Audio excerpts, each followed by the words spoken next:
You know, the last 2 weeks, Susan's really had to kind of keep me honest up here. For those who know me, I don't have the biggest attention span. I wouldn't say it's really short, but it's definitely not the biggest. And during communion, I'm kind of always waiting on my turn to go up there and get stuff and everything. And it seems like when it's about my turn, I get to think about someone else. And the last 2 weeks, Susan's kind of came over and looked at me, and I kind of look back at her and wonder what she's doing. Then I realize nobody's up here, and I got to get up there real quick. So thanks for that. I need that reminder. You're welcome. Yeah, everyone's in the line. It's better than kicking in the leg. Yeah, you can try that though next time. Hopefully there's a next time. But yes, thank you for that. First, I want to say again, I've said it a few times already, but thank you guys for being here, making the church what it is. It's awesome to see this many people here today. I thank you for being here and well, like I said, make the church what it is. So if any of you have an iPhone, a TV, a computer, watch the news, or do not live under a rock, you have probably seen all the political chaos that has kind of went on in the last couple days. And just when you think, man, things cannot get any more upside down, right? They seem to get even more. You know, I know a few people that have even gotten a few Facebook fights over what's going on. I won't, mention any names, but she may be wearing a jean jacket in the back right corner. But yeah, things are getting crazy, right? Things are getting even more crazy than you think they can be. And you see, there's a big problem going on right now. And to be honest, I'm really just tired of it. I really am. I'm tired of trying to turn the other cheek to these people that are promoting so much evil in this country. And that's what it is, it's evil, right? People are trying to promote evil in this country. And people say, well, us Christians, right, we have to be quiet. We can't really stand up for anything because we wouldn't want to step on anyone's toes or hurt feelings because Jesus, he didn't want to do that. But let me tell you something, Jesus ran evil people out of the temple. So Jesus stood up for what's right. And like I say, it's our time to do so as well. Just to be honest, I'm tired that us as a country has a motto of, in God we trust, when it seems like most of the country doesn't even believe God exists. I'm tired that in our pledge, we say one nation under God, when most people, like I said, don't even really know who God is. I'm also a little sick and tired of how evil is now considered good, and good is now considered evil. And what hurts the most, and the worst part all about this, is that it seems like the people that have some of the most authority in this country are the ones using it for evil purposes. Now, I've said I'm angry and tired of what's going on, but don't get me wrong, I am not surprised, and you shouldn't be surprised either. And I'm not surprised, and I'm also not scared, because do you know who saw this coming before anyone else did? God. God knew that this would happen. He knew people would turn against him. He knew people would be trying to promote evil in this country. And let me tell you something, as hard as people try, and as hard as people come up with schemes to do so, number one, God will never be canceled. God will never be beaten, and neither will we if we believe in him. You see, it doesn't matter who's working against God or what they try to do. God will always, always, always win. But it's also our job as Christians to go out in the battlefield and stand up against evil and stand up for what we know is right. You see, us Christians, people that believe in God, people that live for God, we have a target on our backs bigger than it's ever been. We get everyone's best shot, right? Everyone wants to try to hurt the Christian, right, in everything that they do. People say Christians, man, they're full of hate. They're homophobic, they're racist, they're toxically masculine, blah, blah, blah. All these new terms that get made up every other week. But you know who Christians really are? People are Christians who live for God, not themselves, and are one of the few people that have some sense left on this earth.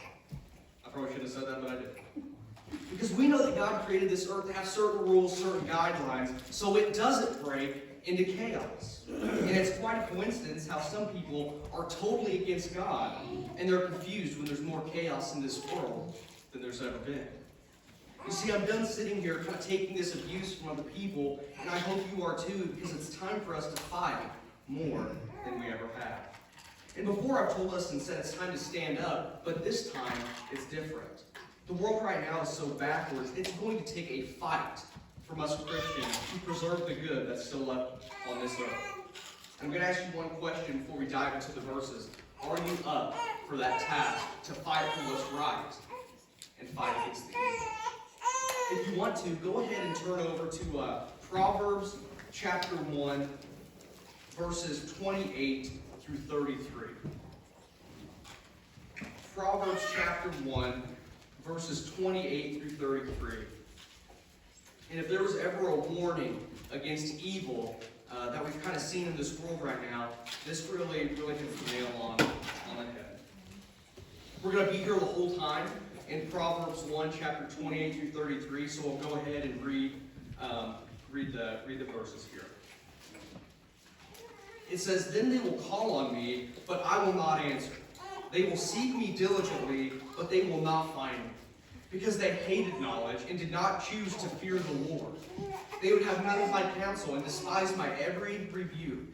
Therefore they shall eat the fruit of their own way and be filled to the full with their own fancies. For the turning away of the simple will slay them, and the complacency of fools will destroy them. But whoever listens to me will dwell safely and will be secure without fear or evil." There's a lot of awesome stuff in these verses, so we're gonna go through and see what we can get from all of them. We'll start with verse 28 here. And again it says, "They will call on me, but I will not answer. They will seek me diligently, but they will not find me." You see, there are some people on this earth that they will go to their graves saying that God doesn't exist. They will go to their graves saying that this world was made by a spontaneous combustion, or something hit the earth and made the earth, whatever. But they will go to their graves denying God. And they'll say that we are stupid, we're dumb for believing in a God. I tell the story, but I'll say it again. In one of my chemistry classes, one of my last ones at USI, there was an opportunity to get some bonus points if you went to this lecture about evolution. And if I would have studied more, I wouldn't have had to go to it, but I needed to go to this thing. So I went to this thing about evolution.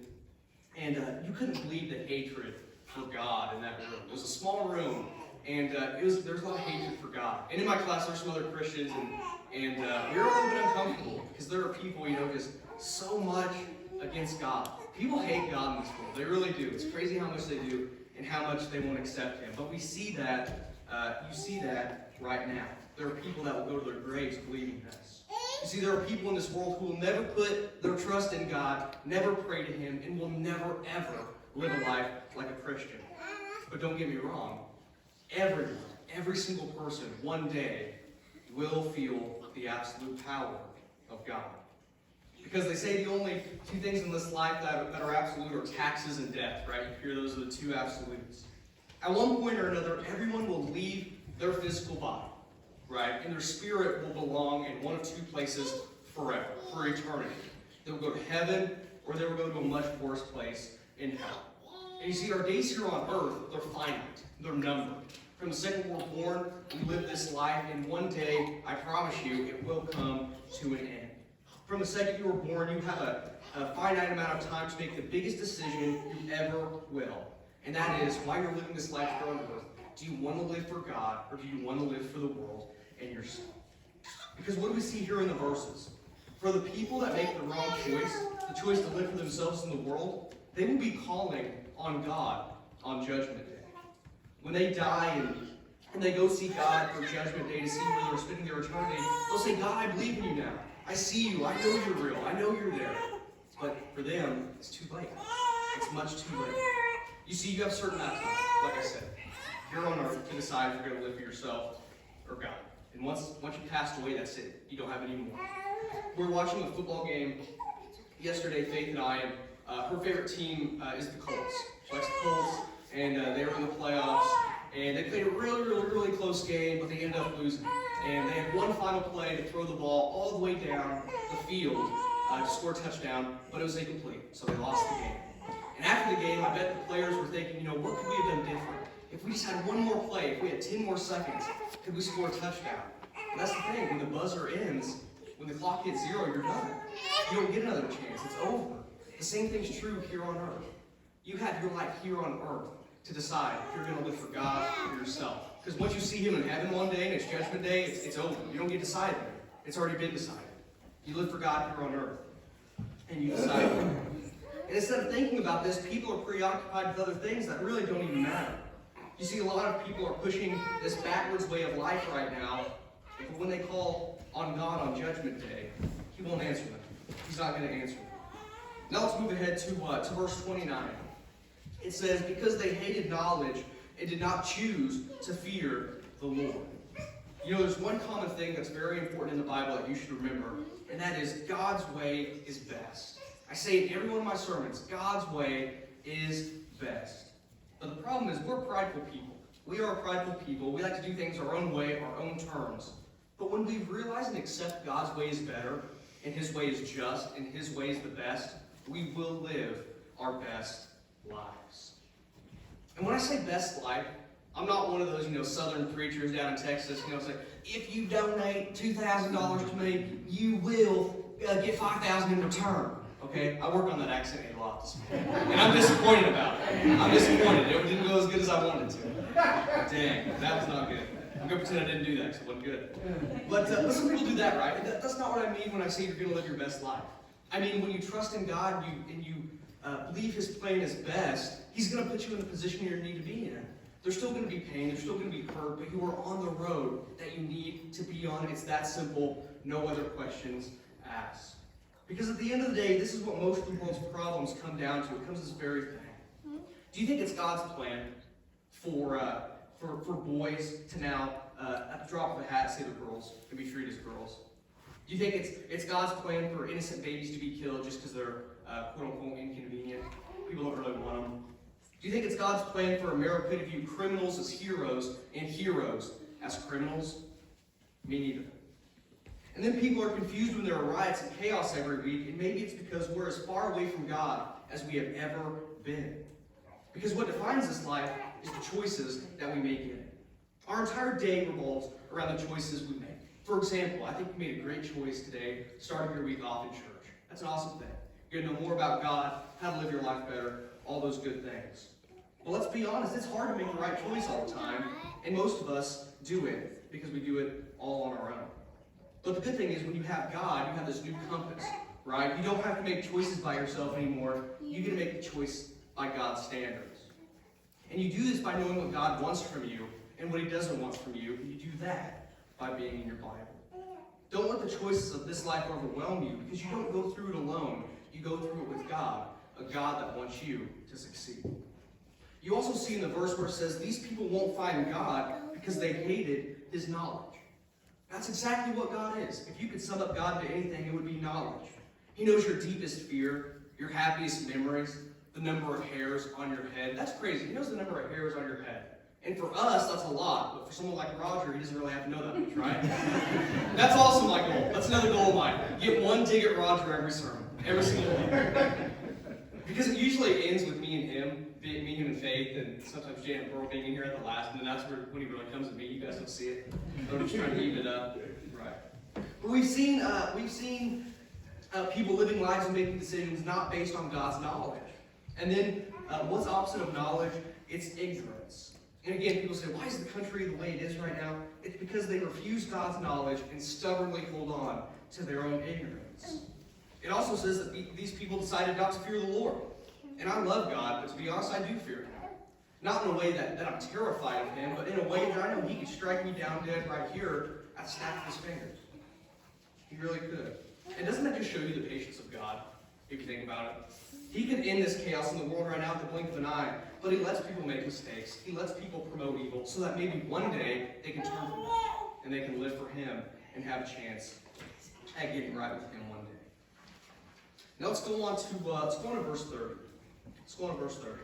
It says, they would have none of my counsel and despised my every rebuke. What's the first thing we see? We see some people would have none of God's counsel.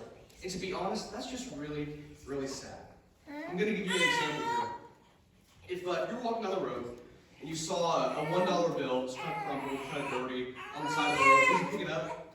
Some people maybe would, some people wouldn't.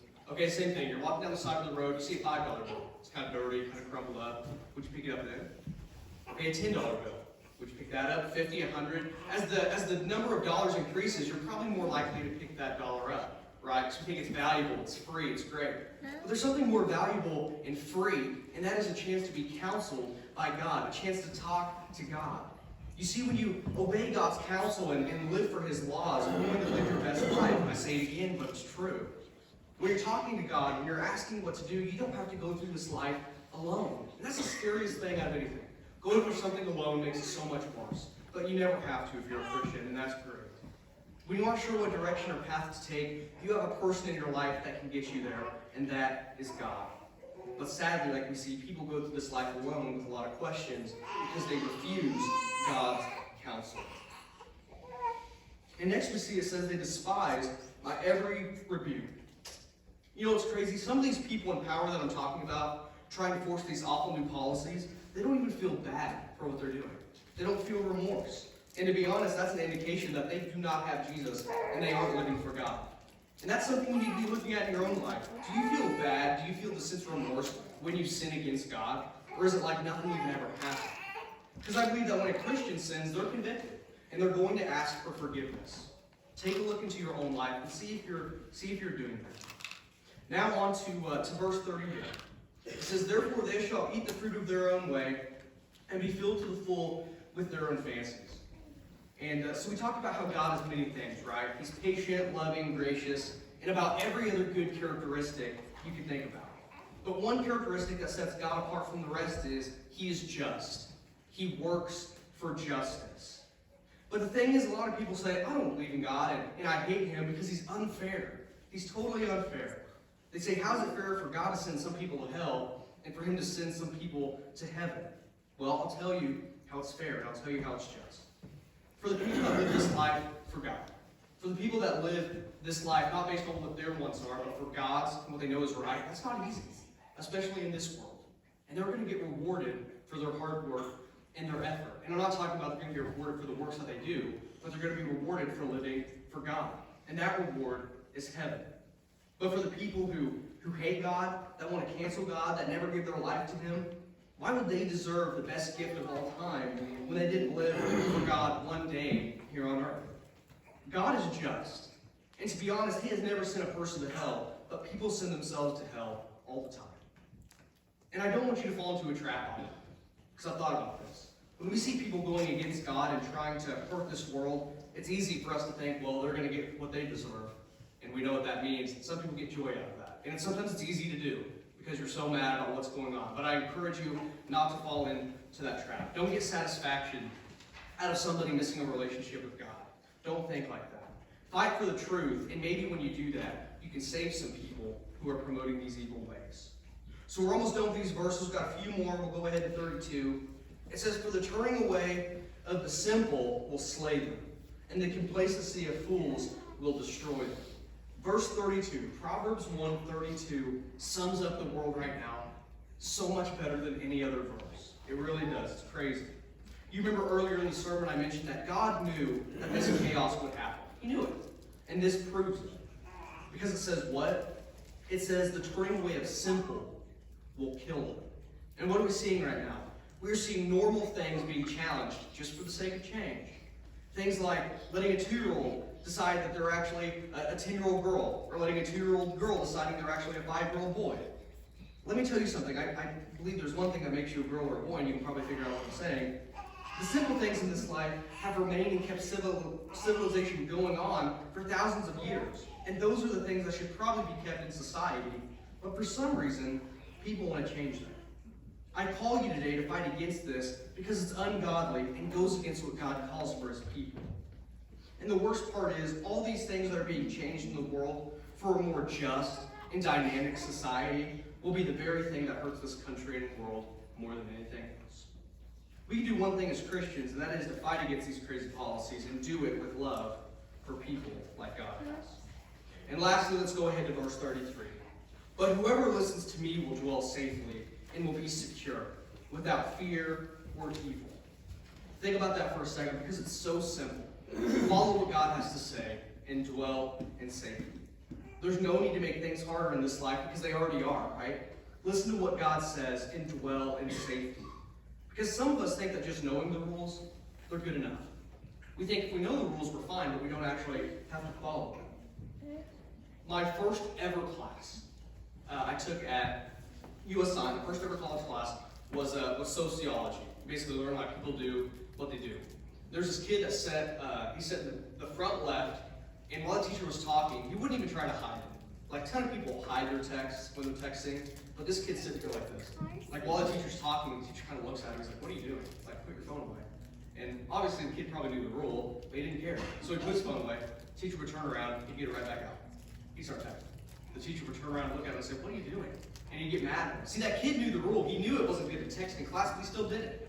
And for some of us, we know the rules that God has for us, but we choose not to follow them. I say this a lot, but knowledge without execution is useless. Because the truth is, when you have God, you're living for Him, you have nothing to fear in this life on earth. Because no matter what, it's just temporary, but your forever home will be permanent in heaven. If you want to feel secure, if you want to feel your best life, trust in the Lord, follow Him, and you have nothing to worry about and everything to look forward to. Now, to end the sermon, I want to give you the why. Why give a sermon about how some people will live this life and never know who God is? Why talk about the state of the country in yet another sermon when it seems that's all I talk about week to week? And the answer is pretty simple. It's because I need to. I need to, and people need to hear this. If we sit here and do nothing, the trend will only be in the same direction. But if we fight, we can make that difference that we're looking for. You see, these verses, when God is talking about people not knowing Him, and He says those words, they, talking about the people who will never be in heaven, who never lived for Him, when He says they, is He talking to you? Today, are you living for God or yourself? It's that simple. At the end of the day, I encourage you to make the right choice, because at the end of the day, the choice is always yours.